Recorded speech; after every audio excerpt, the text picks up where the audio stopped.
Hi everyone, hope you are doing okay. In our previous video, we saw how we can write a simple C++ program in one single file. And this is the way that we were using in 1620. All the code were in one single program. And this is not the perfect way we can write a code. We should separate the main function and put it in the main file, and the main function will call other functions or classes or data that are defined in different files, and it will put together everything. And different functions should be in a separate .cc file, and they need to have a corresponding .header file. .header files are, first ignore this. If not define, and I will explain this later. The purpose of header files is having the function prototypes or class prototypes, and prototypes are the signature of the functions. It tells other programmers how to call the service that we are providing to them with this function. They don't need to worry about the details, or it is not their business to have the details of our function. All right, so header files only contain the prototypes and prototypes of the functions or classes, and the abstract of the classes. And in .cc files, for all of these header files, we have the implementation. For instance, here in dummy.hpp, I had the prototype for print name function, and in its corresponding .cc file, I have the implementation, and this is the implementation. Very simple. And one more thing. .hpp is used for C++ programs, and I see usually people use .h, but .h was a convention, name convention for C programming. It's not used, or better to say, it's not the best practice to use .h extension for C++ header files. All right, one more time. The way that we structure our C++ programs is having a main file which contains the main function, and the purpose of main function or main file is calling all different functions or classes that are defined in different files, and finally deliver the expected behavior that users want. And this is the entry point of our program, the main function. And then when we start from the first line of main file, we go down and do other statements and other procedures, and we call other functions. We receive input from the user and we print something, and then once we get to the end of the main function, we are done with the program. And whatever that you are going to use in main function, for instance print.name, I only need to include the header file of that function, and the header file of print_name function is dummy.hpp. And this, in the header file, I have the function prototype, and that is all we need for compiling and writing our main function. Other programmers don't need any other detail, or another case is they should not have the details of your implementation. Let's say you have implemented a very intelligent algorithm for sorting, and it is super fast, and you don't want to share the code with other programmers. What do? You write a header file like this, For instance, let's say you have written a very fast print name function. You don't need to share the code with other programmers. You only give them the prototype and ask them, all right, this is the prototype, and you should pass these inputs, one string, and you will get nothing, void. This function returns nothing. And yeah, that's everything that they need to know, or sometimes they should know. And this if define is for the purpose of them is when you are including the .header file in multiple files, this if not defined prevents repetition. And yeah, all right, next we will see how we can run this program that is separated into three different files. And I'm going to use Google Colab because everyone can follow along over Google Colab. But if I only use my VS Code, I'm not sure if other Windows user or Mac users, they have the exact extensions, they have the exact G++ version. So to avoid this hassle, I'm going to use Google Colab Linux system for running my code.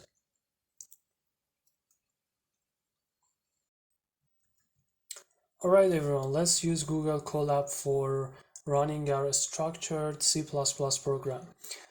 First of all, we need to remove all the unnecessary files and cleaning the workspace by running this command. Remove forcefully, recursively, everything. Okay, and then we refresh and they are all gone. Alright, let's upload all of our files here. dummy.cc, dummy.header file, and and main.cc. Alright, this is our main function. This is dummy.cc, this is main, and this is the header.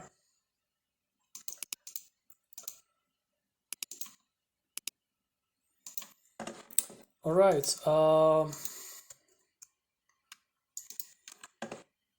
let's remove these.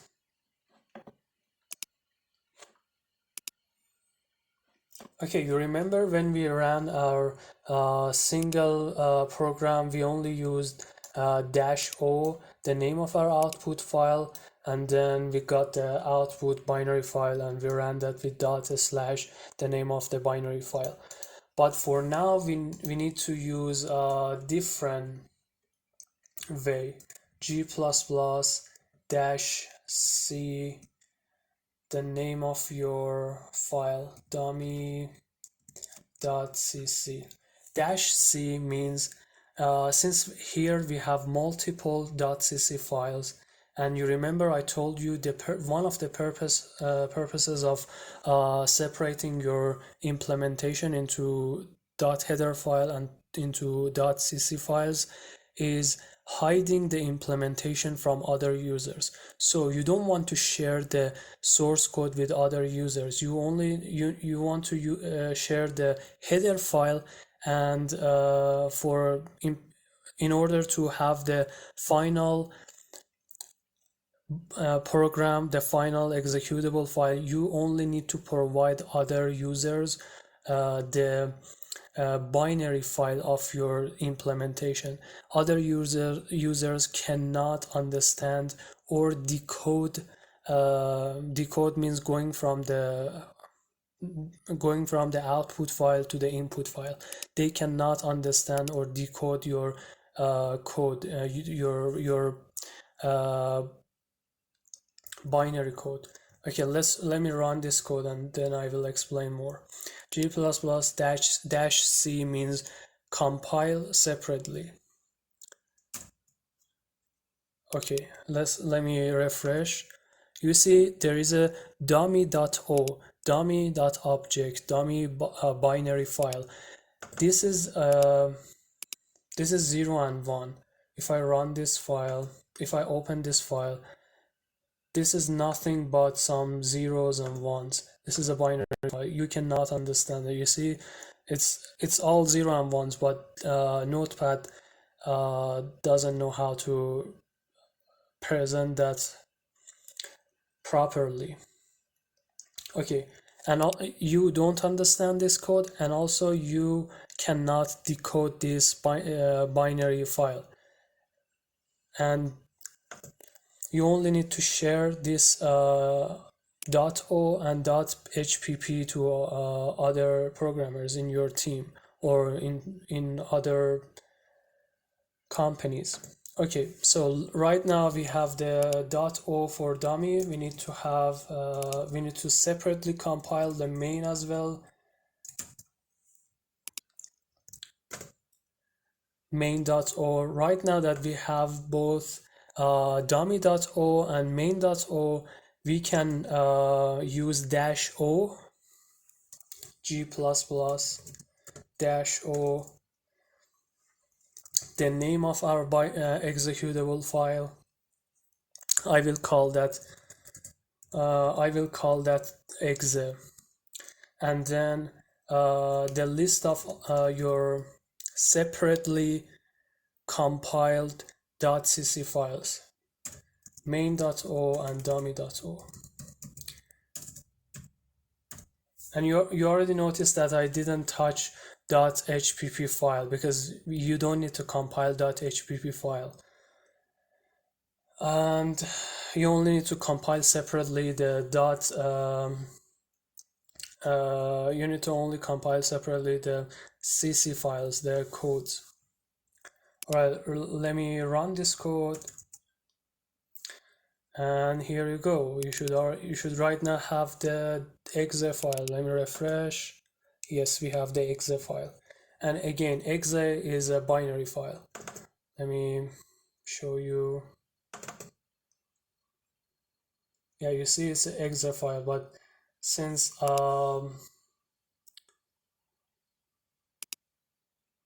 this software doesn't know how to present the exe file properly, it shows some nonsense characters.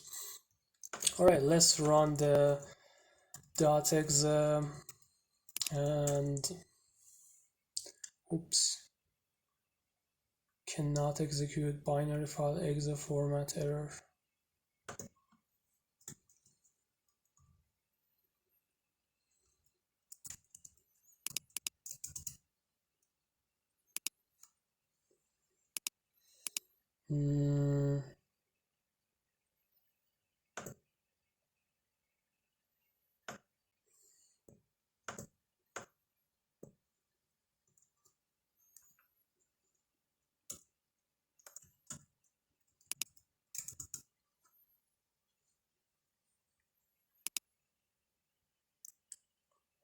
I'm not sure why we are getting this error. Let me Google that real quick. Okay, the problem was when I clicked on this .exe file, I mistakenly modified that. So again, I ran this line g++ -o exe main and main.o dummy.o, and then /exe. Enter your name, Reza, and then here you go. You call the print name function, my name, and then the last statement. This is exactly the behavior that we expected.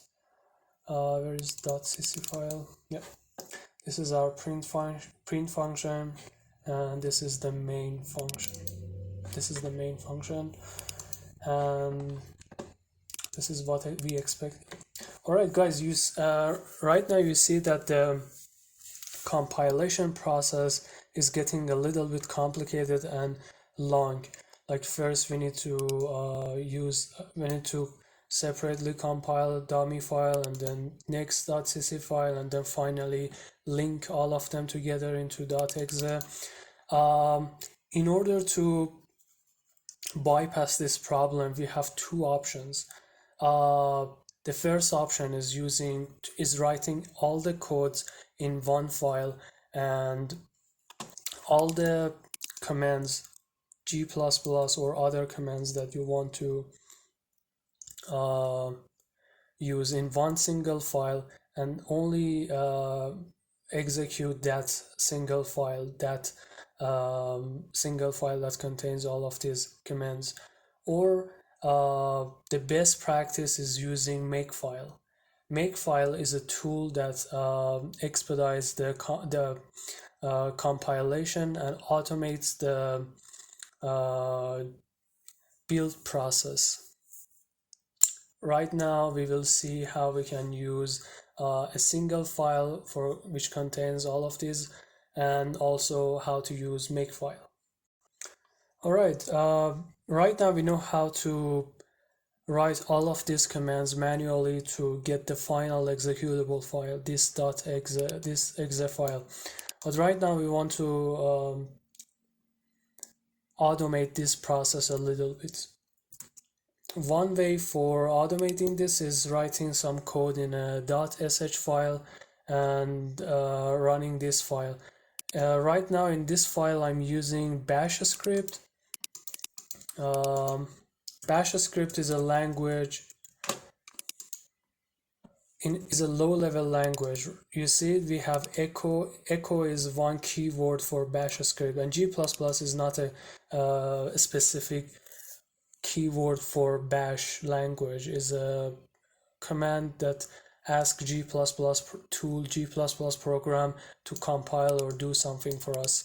So, but other things like echo or other keywords that I didn't use here are specifically for bash. And what is bash? Bash is a low-level language. This is a Linux operating system, and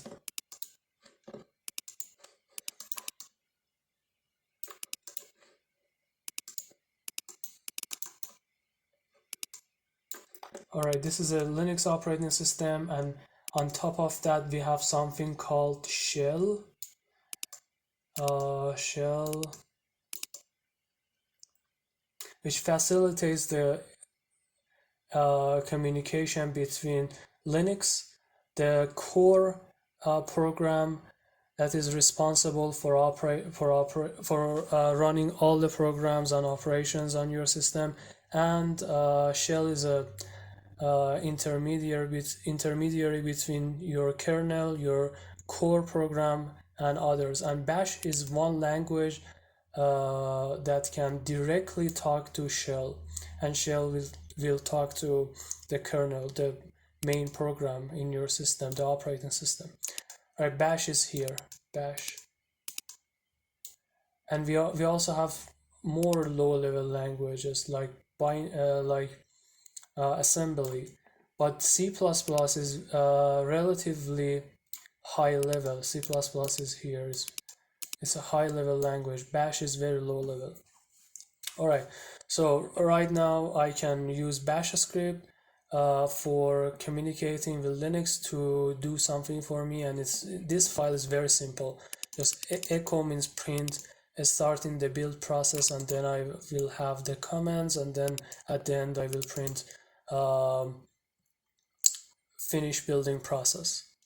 Okay, let me upload this file on Google Colab. Yep, here you go.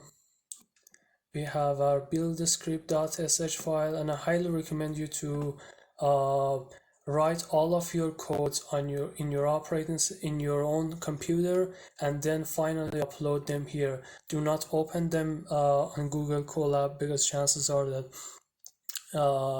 you might mistakenly add something or delete some characters. But yeah, always try to write your files in your own computer and then upload them on Google Colab. All right, for running this bash script, first we need to make that executable. This is how we can make that executable. Chmod +x means make it executable. and the name of our scripts.sh. All right, and then .exe build scripts.sh. Okay, before running this, let's see what would be the output. I'm compiling dummy, compiling main separately, and then linking all of them together in the final file called exe generated by sh. Okay, let me run this. And one more note here: when you are running a Linux command or bash script, anything here on Google Colab, on these cells, you need to add an exclamation mark or percentage sign, but exclamation mark is recommended over percentage. There are some subtle differences between them, but for now, this is not our main focus to explain the difference between them. But the thing that you have to remember is over Google Colab, you need to add to prepend your command with this exclamation mark to ask the Google Colab to run this line as a Linux command. All right, let's run this. Starting the build process, finish the build process, and then we should have the generated exe by sh. Let's run it. Generate exe generated by sh. Oops, I forgot to add this exclamation mark. Reza. Yep. All right. This was one option. Another option is using makefile. You see here I'm writing all of the codes all of the lines manually, but one advantage over our previous method was having all the codes in one single file. But the best practice is using makefile. Makefile is a technology, is a tool that allows you to build your code automatically, and it has many features, but for now we don't need to worry about that. We will get to that later. Just I will simplify this makefile. There are some variables like the name of your, we need to first define some variables like the name of your compiler, which is GCC, and some flags. I'm using std equals C++11, or which means use C++11, and source files dummy.c and main.c, and the target file. I use this name for my target file. You can change that. Exe generated by makefile. And then there are some rules. You can call these rules when you use this makefile, like make when you run make all, it will come and run this rule. This rule requires this rule generates target, but if we don't have target, we will come here and generate this target in this way. Target requires source. If we have all the sources, and then we will come to this next line, then there's a tab here, and don't remove this tab. Make language is white space sensitive, unlike C++, which is white space insensitive. It doesn't matter how many new lines you enter or how many tabs you put between your C++ code, doesn't matter, but here in makefile it matters. All right, CCM, it means G++, and our flags dash std11, use C++11, dash O, and then after that we have to put the name of the target file, and after that the name of our source files. All right, that's pretty much it. Let's upload this makefile on Google Colab, and yep, it's uploaded. It's here, makefile. Before that, let's make dash dash version. Oops. Make dash dash version gives you the version of your makefile. It is 4.2.1. All right, let's make use all, which asks the makefile to generate the final executable file, and let's press enter. All right, it did this process. G++ dash std equal C++11 dash o exe, the name of our target file and the name of the input files. And all right, we should right now have that exe file, which it popped up, exe generated by makefile. Exe generated by makefile. Enter your name. Oops.